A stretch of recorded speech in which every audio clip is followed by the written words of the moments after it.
വളരെ സന്തോഷമുണ്ട്. എൻ്റെ ആദ്യത്തെ സിനിമയാണ് ഫെമിനിച്ചി ഫാത്തിമ. അപ്പോൾ ആദ്യത്തെ സംവിധാനം എന്ന രീതിയിൽ അംഗീകാരങ്ങൾ കിട്ടുമ്പോൾ എനിക്ക് ഭയങ്കര ഭയങ്കര സന്തോഷമുണ്ട്. ഞാൻ സിനിമയ്ക്ക് വേണ്ടി ചിലവഴിച്ചതിൻ്റെ സമയം അതിൻ്റെ റിസൾട്ടായിട്ട് ഞാൻ അത് കാണുന്നത്. ഭയങ്കര സന്തോഷമാണ്. കാരണം ഈ സ്റ്റേറ്റ് അവാർഡ് മാത്രമല്ല, IFFKയിൽ നമുക്കൊരു 5 അവാർഡ് കിട്ടിയിട്ടുണ്ടായിരുന്നു. അതിൻ്റെ ശേഷം അവിടെ നിന്ന് കണ്ട് ബാംഗ്ലൂർ ഫിലിം ഫെസ്റ്റിവല്, പിന്നെ 2024 അനൗൺസ് ചെയ്ത മിക്ക അവാർഡുകളിലും നമ്മളെ ഫാത്തിമ ഉണ്ടായിട്ടുണ്ട്. ഇപ്പോൾ സ്റ്റേറ്റ് അവാർഡിൽ നമ്മൾ വരികയാണ്. അത് 3 അവാർഡുകൾ കിട്ടി. ഭയങ്കര സന്തോഷമാണ്. ഞാൻ ആദ്യത്തെ സിനിമയാണ്. അപ്പോൾ ആദ്യമായിട്ട് ചെയ്ത സിനിമയ്ക്ക് ഇത്ര അവാർഡുകൾ കിട്ടുമ്പോൾ ഉണ്ടാകുന്നൊരു സന്തോഷം. അതെ, അവർ ഡിസ്ട്രിബ്യൂഷൻ ചെയ്ത ദുൽഖർ പേപ്പർ പ്രൊഡക്ഷൻസ് ആണ്. തിയേറ്ററിൽ വന്നിട്ടുണ്ടായിരുന്നു.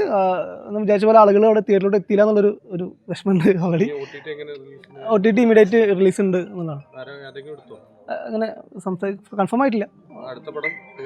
അടുത്ത സിനിമ അങ്ങനെ പറഞ്ഞല്ലേ, അടുത്ത സിനിമ ആദ്യ സിനിമ ചെയ്ത പോലെ തന്നെ 2ാം സിനിമ ചെയ്യാനുള്ള ശ്രമങ്ങൾ നടത്തിക്കൊണ്ടിരിക്കുകയാണ്. തിരക്കഥയൊക്കെ പൂർത്തിയായി. അവാർഡ് ഞാൻ എൻ്റെ പൊന്നാനിയിൽ ഷൂട്ട് ചെയ്യാൻ പോയപ്പോൾ എന്നെ ഹെൽപ്പ് ചെയ്ത ഒരുപാട് താത്തമാരുണ്ട്. ലൈക്ക് ഈ ഫാത്തിമാരെ പോലത്തെ ഒരുപാട് താത്തമാരുണ്ട്. അവർക്ക് വേണ്ടിയിട്ട് ഞാൻ ഈ അവാർഡ് സമർപ്പിക്കും.